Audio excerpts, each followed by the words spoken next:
Media మిత్రులందరికీ నమస్కారం. ఈరోజు ఇటువంటి ప్రెస్ మీట్లు పెట్టాల్సి వస్తుందని చాలా బాధగా ఉంది. ఎందుకంటే రాజకీయాల్లో విమర్శలు, ప్రతి విమర్శలు అనేది సహజం. అయితే వాటికి కూడా కొన్ని పద్ధతులు ఉంటాయి. ఏ అంశాల మీద మనం విమర్శలు చేయాలి అనే దానికి కూడా ఒక ఆలోచన అనేది ఉండాలి. తెలుగుదేశం పార్టీ ఎప్పుడు ప్రతిపక్షంలో ఉన్న, అధికారంలో ఉన్న సద్విమర్శలు, జరుగుతున్న తప్పులు మాత్రమే ఎప్పుడైనా సరే మా నాయకులు కానీ మా అధినాయకులు కానీ మాట్లాడటం జరిగింది. అయితే ఈరోజు ఒక అబద్ధాలు పుట్ట మీద పుట్టినటువంటి పార్టీ వైఎస్ఆర్సీపీ పార్టీ. మనందరికీ తెలుసు ఏ విధంగా ఆ పార్టీ పునాదులు పుట్టినాయో. అట్లాగే అసలు వాళ్ళ పార్టీయే కాదు, అది వేరే వాళ్ళ పార్టీని తీసుకొని అతన్ని కూడా పార్టీలో నుంచి గెంటేసిన పార్టీ వైఎస్ఆర్సీపీ పార్టీ. అంత ఒక దుర్మార్గమైన ఆలోచనలతోటి ఉన్న నాయకత్వం ఉంటే ఆ నాయకుడు కానీ, ఆ జగన్మోహన్ రెడ్డి కానీ, వాళ్ళ పార్టీలో ఉన్నటువంటి నాయకులు ఏ విధంగా ప్రవర్తిస్తున్నారో మనం చూస్తూ ఉన్నాం.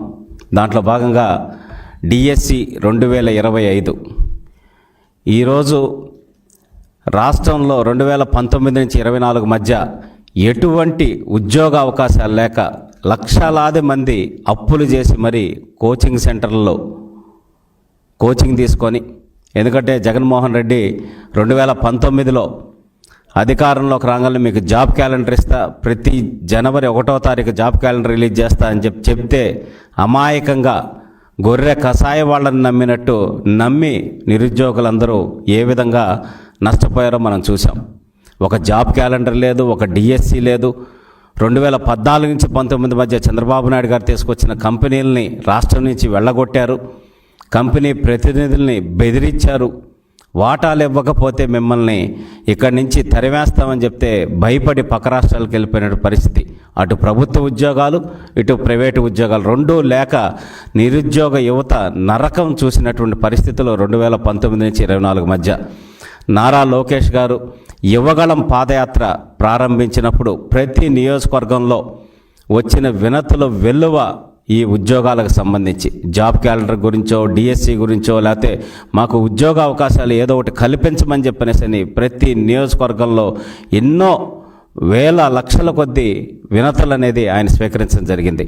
అది చూసి యువగళం పేరుతోటి 20 లక్షల ఉద్యోగాలు కల్పిస్తామని చెప్పనేసని ఎన్నికల ముందు నారా చంద్రబాబు నాయుడు గారు బాబు షూరిటీ భవిష్యత్ గ్యారంటీ అనే కార్యక్రమం ద్వారా కావచ్చు, సూపర్ 6 పథకాల్లో భాగంగా ఉద్యోగార్థులకి మాట ఇవ్వటం జరిగింది. అలాగే ఎన్నికల ముందు ప్రచారంలో కుప్పం నియోజకవర్గంలో జరుగుతున్నప్పుడు ఒక డిఎస్సి సంబంధించి ఒక నిరుద్యోగి డిఎస్సి సార్ అని అడిగితే ఏ ఆలోచనతో ఆయన అన్నారో తెలియదు కానీ మొదటి సంతకం మెగా డిఎస్సి మీదే పెడతానని చెప్పనేసి నిరుద్యోగులందరికీ ఒక వరంలాగా ప్రకటించడం జరిగింది. ఇచ్చిన మాటను నిలబెట్టుకుంటూ చంద్రబాబు నాయుడు గారు మొదటి సంతకం నిరుద్యోగుల కోసం మెగా డిఎస్సి మీద సంతకం పెట్టి ఒక చరిత్రకి శ్రీకారం చుట్టారు. 16,347 పోస్టులకి నోటిఫికేషన్ ఇచ్చి దాని నిర్వహణ బాధ్యతలు నారా లోకేష్ గారికి, యువ నాయకులకి అప్పచెప్తే విద్యాశాఖ మంత్రివర్యులకి ఒక ఇబ్బంది రాకుండా ఈ డిఎస్సిని పర్ఫెక్ట్గా నడపాలి అని చెప్పని 100 పైచిలకు కేసులు వేసినా కూడా 2-3 గంటలు కూడా నిద్రపోకుండా ఆ డిఎస్సి ఏదైతే ఆ ఎగ్జిక్యూట్ చేసే టైంలో చంద్రబాబు నాయుడు గారు అయితేనేమి, నారా లోకేష్ గారు అయితే అధికారులతోటి కంటిన్యూస్గా చర్చలు జరిపి ఎక్కడ ఏ ఇబ్బందులు రాకుండా డిఎస్సిని అద్భుతంగా నిర్వహించటం, పకడ్బందీగా నిర్వహించటం, ఆన్లైన్లో మనకి సాఫ్ట్వేర్ ద్వారా క్వశ్చన్స్ అన్నీ కూడా వచ్చేటట్టు అట్లా ఒక పకడ్బందీ వ్యవస్థని రూపొందించి డిఎస్సిని నిర్వహించారు. అలాగే వెరిఫికేషన్ దగ్గర నుంచి ప్రతి ఒక్కటిది పారదర్శకంగా ఏ విధంగా నిర్వహించారో మనం చూసాం.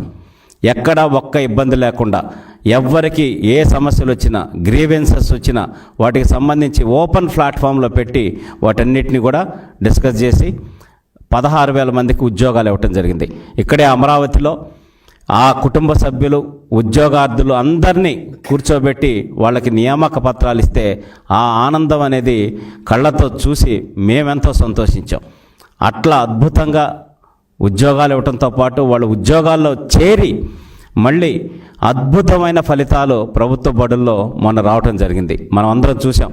నారా లోకేష్ గారి ఆలోచనల్ని ఈ కొత్తగా చేరిన డిఎస్సి నుంచి నియామకాలైన వాళ్ళు కావచ్చు, ఒక నూతన ఉత్సాహంతో పనిచేసి ముందు పనిచేస్తున్న టీచర్స్ కావచ్చు, అందరూ కలిసికట్టుగా అద్భుతమైన ఫలితాలు ప్రభుత్వ బడిలో వచ్చినాయి.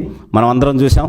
ఫస్ట్ టైం న్యూస్ పేపర్లో ఒక ప్రైవేటు విద్యాసంస్థలు ఏ విధంగా అయితే మా స్టూడెంట్స్ ఈ మార్కులు సాధించారని వేస్తారు, ఆ విధంగా ప్రభుత్వ బడిలో చదివినట్టు వాళ్ళందరూ కూడా వేసి అంత అద్భుతంగా చేస్తే ఈరోజు ఆ కడుపు మంటతో ప్రభుత్వ బడులకి మంచి భవిష్యత్తు ఉంది, ఈ టీచర్లు అద్భుతంగా నడుపుతున్నారు, తద్వారా నారా లోకేష్ గారికి, కూటమి ప్రభుత్వానికి, నారా చంద్రబాబు నాయుడు గారికి అందరికీ మంచి పేరు వస్తుంది, పవన్ కళ్యాణ్ గారికి అందరికి కూడా మంచి పేరు వస్తుంది, మళ్ళీ మనకి అధికారం వచ్చే ఆ సమస్య లేదు అని చెప్పనేసి ఆలోచనతోటి ఆఖరికి కష్టాలు పడి అప్పులు చేసి తినటానికి తిండి కూడా లేకపోతే అన్నదాన కార్యక్రమాలు జరుగుతుంటే అక్కడికి వెళ్ళి భోంచేసి కూడా చదువుకున్న విద్యార్థుల్ని నా కళ్ళతో నేను చూడటం జరిగింది.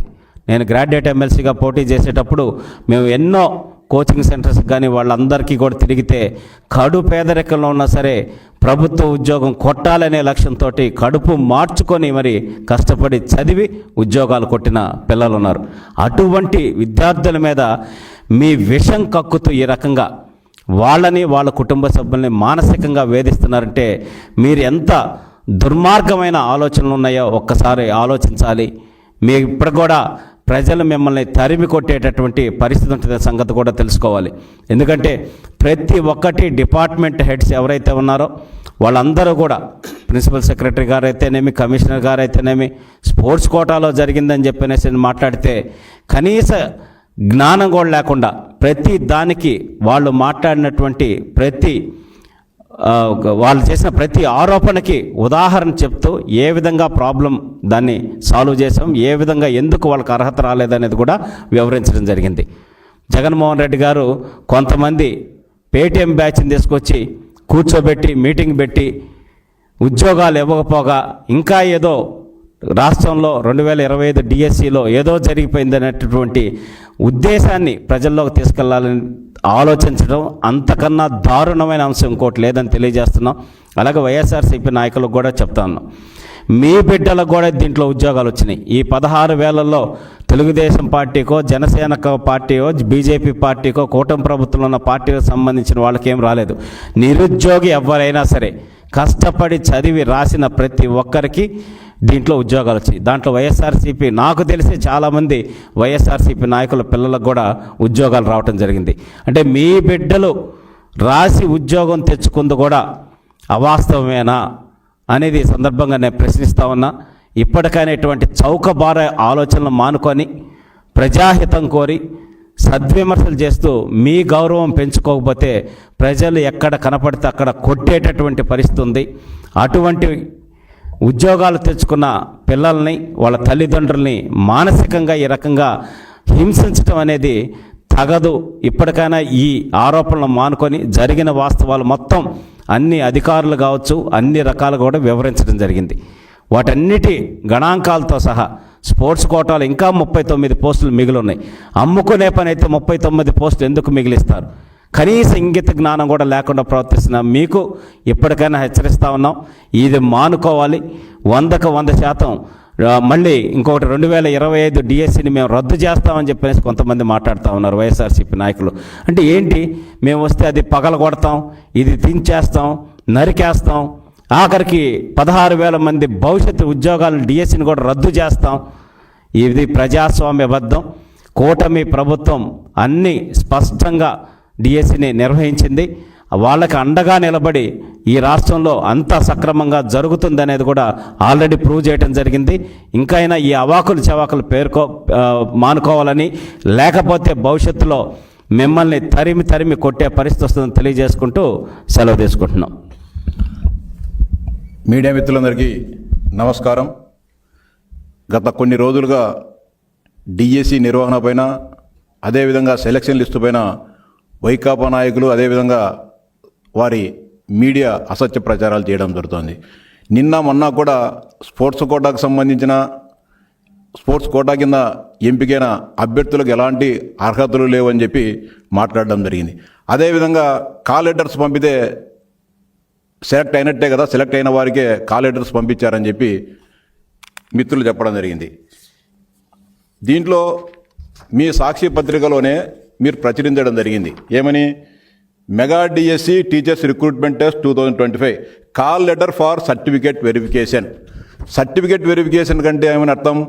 మీరు ఏదైతే డిఎస్సికి దరఖాస్తు చేసేటప్పుడు ఏదైతే మీరు వాటితో పాటు జత చేశారో, సర్టిఫికేట్ జత చేశారో వాటిని చెక్ చేసేదానికి సర్టిఫికేట్ వెరిఫికేషన్కి పంపించారని తప్ప మీరు దీంట్లో ఉత్తీర్ణులయ్యారు, మీకు ఉద్యోగం వచ్చిందని చెప్పి ఎక్కడైనా దీంట్లో స్పష్టం చేశారని అడుగుతాను.